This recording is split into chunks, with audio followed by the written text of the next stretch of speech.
Bueno, ya de retorno aquí en su programa favorito de esta hora, en un 2x1 Express, y tenemos en línea a la licenciada Claudia Álvarez Troncoso, una persona que es socia directora de Éticamente, estratega en gobierno corporativo, ética, cumplimiento de normas, prevención de lavado de activos, IFT, o sea, financiamiento del terrorismo, anticorrupción y soborno, y una persona muy preparada y certificada por varios organismos internacionales en el tema precisamente de lavado de activos, y nos referimos y nos encontramos en este momento en línea con la doctora Claudia. Buen día, ¿cómo está usted?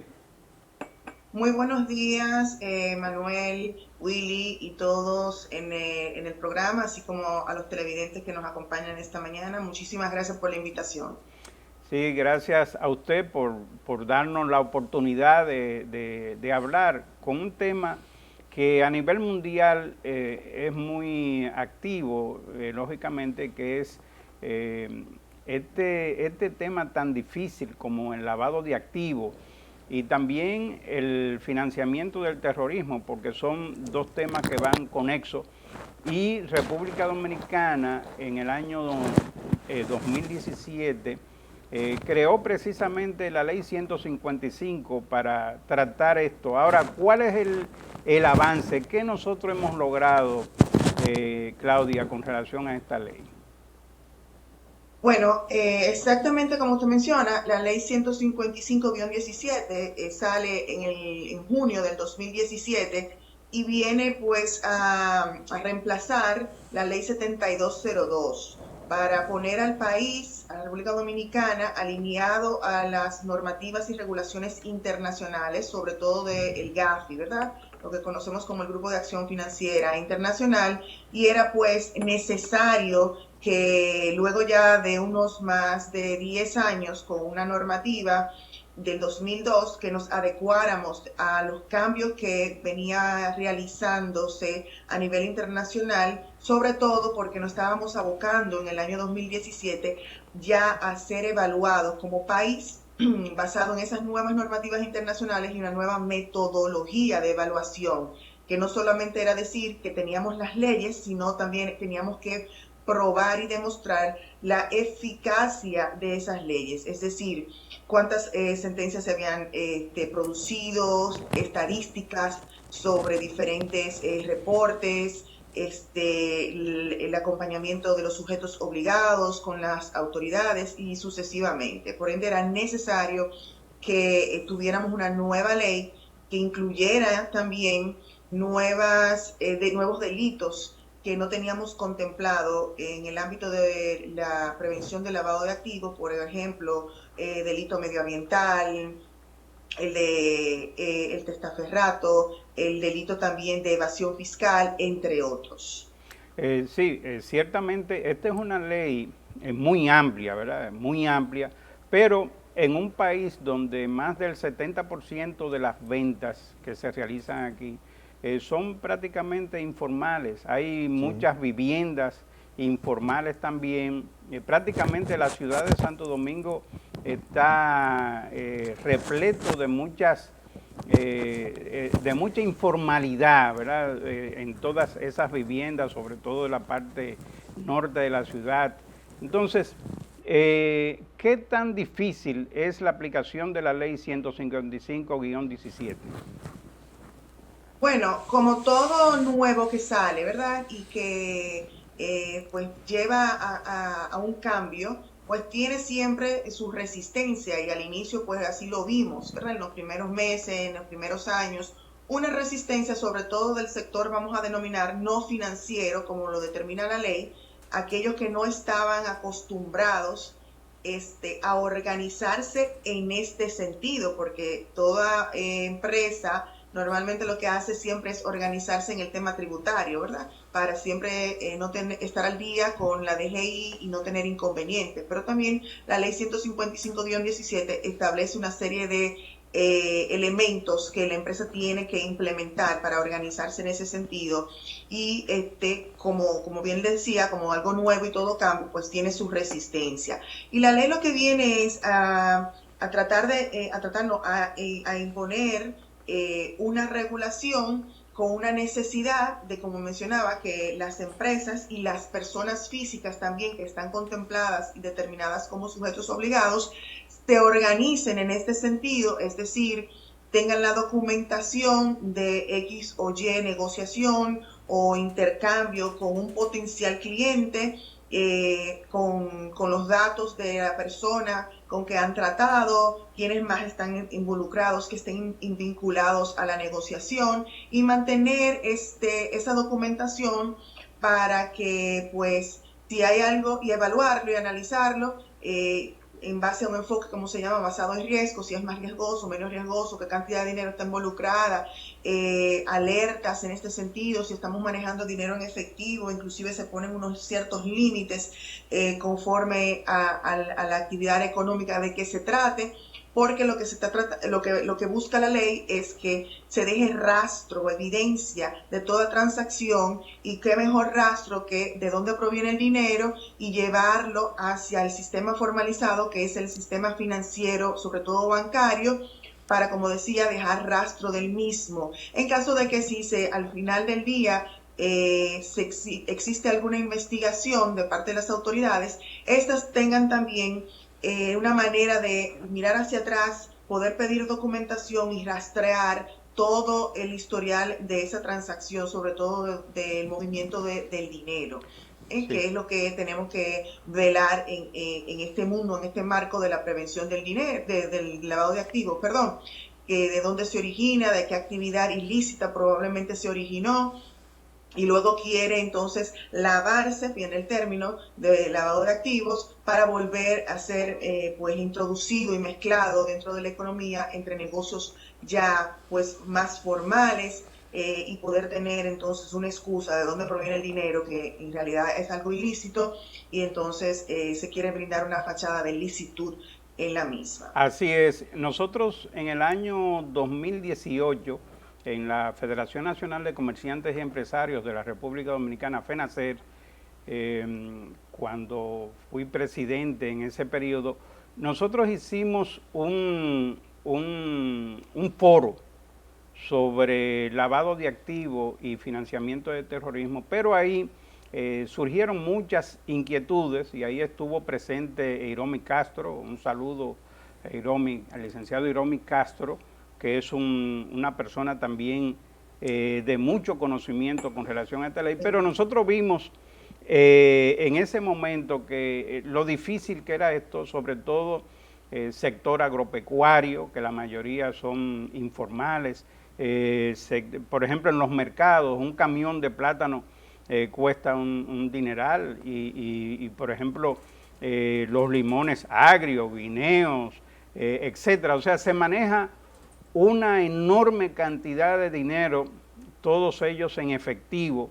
Ninguno de ese dinero pasa por los bancos, la mayoría son en efectivo, compra, venta. Los colmados son prácticamente igualmente en efectivo todo este manejo, pero a mí me gustaría saber si hay algún cambio en ese sentido o qué se está previendo con relación a eso.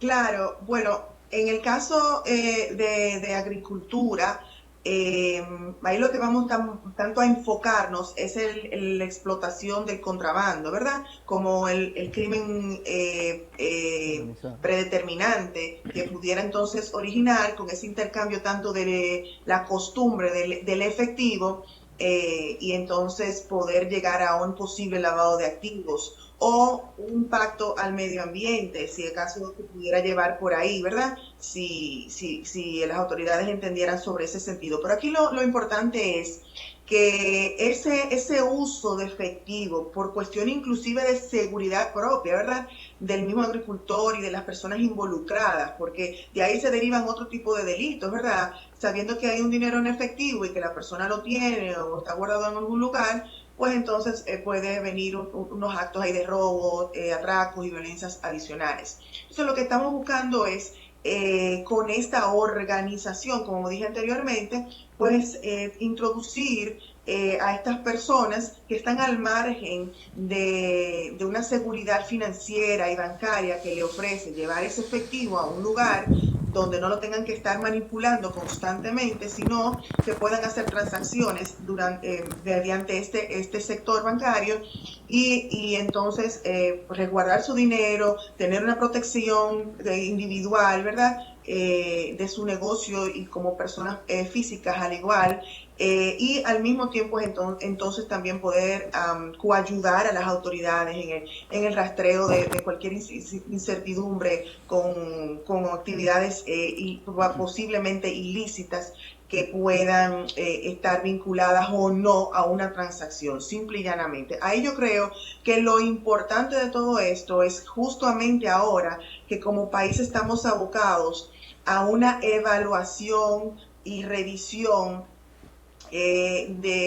nacional de riesgo, es decir, estamos ahora revisando los diferentes sectores, las diferentes actividades que podrían ser un posible riesgo, representar un posible riesgo para el país, y entonces se evalúa eso, si es más riesgoso, si es menos riesgoso, si es necesario que adicional a los sectores económicos que la ley 155-17 tiene establecido como sujetos obligados, sea necesario introducir nuevos sujetos obligados e igual pues también establecer cuál es el enfoque de riesgo, si necesitamos pedir más documentación, menos documentación. En el caso de la agricultura, cuando estas personas se abocan a llegar al sector bancario y financiero, hay una serie de documentos, ¿verdad?, que tienen que llevar para poder justificar la cantidad de dinero que tienen, como en el caso que nos explicábamos, era mucho efectivo, de dónde proviene, como la costumbre es eso, tratar con personas en efectivo y no dejar rastro de documentación, pues entonces documentar eso en una entidad financiera o bancaria se hace un poco cuesta arriba. Y la idea es crearle historial. La idea es que tengan una relación un poco más cercana y que le viabilice este proceso e inclusive que le abra puertas al mundo crediticio para que puedan pues trabajar con un colchón, con una plataforma y no exponerse con un dinero propio cuando bien pudieran tener otras facilidades que pueden pues hacer mucho más factible el negocio en el que existen. Entonces todo esto conlleva también una serie de acercamientos y de relaciones a nivel de gremios, a nivel de instituciones. Yo sé que existe también un elemento muy puntual que es la confianza. Hay personas que no confían, que tengan dinero otra persona, que prefieren manejarlo, que así ha sido siempre, es la costumbre. Estamos hablando también de personas un poco más avanzadas de edad, que no tienen, pues, nunca han tenido esa relación con una entidad financiera y que ven con un poco de cuestionamiento tantos documentos o tantos papeles que le puedan pedir cuando es un mundo que está basado en la palabra. Si yo te dije que te voy a cumplir, te cumplo y este es el dinero, este es el monto en que hemos quedado. Son muchos elementos que convergen y por eso es importante ese acercamiento para realmente conocer ese sector y esa actividad económica, cómo se maneja y tener esas informaciones. Aquí tenemos a Erika Sánchez, que es una abogada muy activa y está desesperada por hacerle una pregunta. Erika. No, adelante. Hola, mis saludos, un gusto escucharle, de verdad que sí, y les comparto que esto es una ley para mí tan hermosa, de verdad, todo el sistema que ella viene a imponernos a nosotros, los sujetos obligados y a la sociedad dominicana, aunque en un principio uno lo siente un poco tortuoso, verdaderamente ella tiene un resultado que da para bien, para crecimiento, porque como muy bien lo mencionas, esta ley viene a darnos orden, a organizarnos, a quitarnos las informalidades.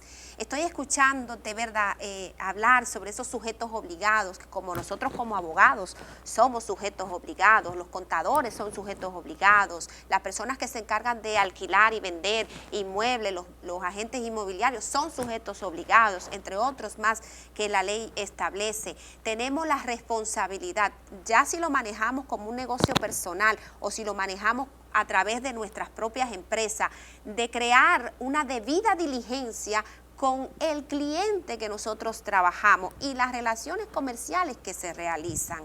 Entonces aquí te escucho pues decirle a nuestro público que nos acompaña y puede ver el programa los pasos que debe de seguir en pinceladas, ¿verdad? De gota a gota, porque es importante señalar que tienes que tener una debida diligencia y si no lo haces, entonces vas a tener consecuencias y sanciones. Entonces ahí es donde yo quisiera que me puedas argumentar, nos puedas decir, ¿verdad?, al público que nos escucha, esas sanciones que van a tener esas personas que continúen en el desorden, que continúen manejando cantidades de dinero en los negocios que la ley te dice que no lo realices. Como por ejemplo, ¿verdad?, si usted va a vender un inmueble y usted recibe el dinero en efectivo, a usted le van a pedir de dónde vino ese dinero en efectivo, cómo lo hizo, ¿verdad? Y ahí se va a reflejar una alerta, el cual la persona que vendió, la persona que pagó, pues se va a ver involucrado en un proceso feo, sin necesidad, porque no necesariamente esa persona verdaderamente venga conforme un delito, pero se abre una alerta para investigar. Entonces, si yo veo ese proceso que está ilegal, ¿cuál es el paso a realizar? ¿Cómo reportar lo que debo hacer? Y bueno, te dejo la palabra, te dejo la bola en la cancha. Sí, efectivamente, uno de los elementos que componen como pilar de este marco de prevención de lavado de activos, aparte de tener una estructura, y cuando llamo una estructura no tiene que ser de gran personal, una estructura es una persona determinada que según le menciona la ley, que es un oficial de cumplimiento, que puede ser ya una persona que esté dentro de la institución siempre y cuando no presente conflicto de interés entre lo que es el negocio o la venta, porque no puede al mismo tiempo el que hace el negocio y hace la venta, pues autorregularse en este sentido. Eso lo considera como un conflicto de interés y además está muy claramente establecido en la misma ley y en las normativas internacionales que no se puede anteponer el negocio al cumplimiento. O como en buen dominicano sería tener un cumplimiento en papel y maquillar que supuestamente estoy haciendo la debida diligencia, como mencionas, y cuando en realidad nunca la estoy haciendo. Entonces, la debida diligencia es simplemente de manera llana de hacer una investigación mínima básica que establece la ley, que es pasarlo por unos filtros, por ejemplo, de listas internacionales como la OFAC del Departamento de Tesoro de los Estados Unidos, la lista del Consejo de Seguridad de la ONU para saber que no tiene ningún tipo de sanciones internacionales e igualmente otras noticias negativas que puedan impactar en el ámbito de prevención del lavado de activos, que no tenga algún elemento que tenga que ver vinculado con asuntos de narcotráfico, drogas, trata de personas, trata de armas y un sinnúmero de otras cosas más, incluyendo fraude.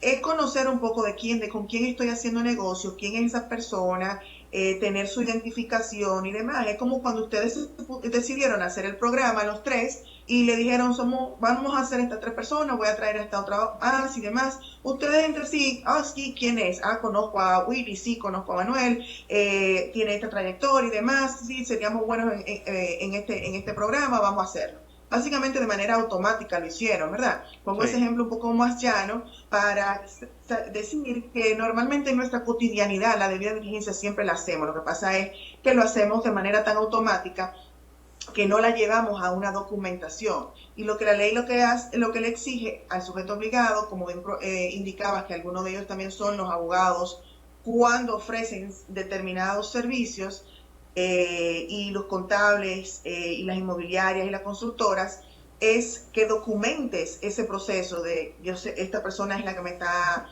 pidiendo este servicio, ya sea de constituirle una empresa, de servirle como director, de ofrecerle el domicilio de mi oficina legal también como domicilio de esa empresa que tiene, o si estamos vendiendo un inmueble, etcétera, tener esa documentación en físico. ¿Para qué? Primero porque es una obligación. Y eso le está diciendo la autoridad que por lo menos estás filtrando esas informaciones antes de que el dinero llegue al sector financiero bancario. Porque, señores, el gran porcentaje, en un 85% yo diría, de las transacciones que se hacen a diario, no solamente en el país, sino a nivel global, se hacen fuera del sector financiero previo. O sea, unas transacciones que ya lleguen al sector bancario y financiero para depositar ese dinero, es muy probable que se hayan realizado 1, 2 o 3 transacciones previas en el sector no financiero. Claudia, en el caso, por ejemplo, lamentablemente, lamentablemente el tiempo es un poquito corto y quisiera hacerte una pregunta, Willy. La verdad que Willy tenía como 3 preguntas disponibles, pero para la próxima. Te quiero comprometer para una próxima ocasión para que ampliemos, porque faltan muchas interrogantes que nosotros tenemos y que Willy Castillo tiene para usted. Así que una última propuesta o información de su parte.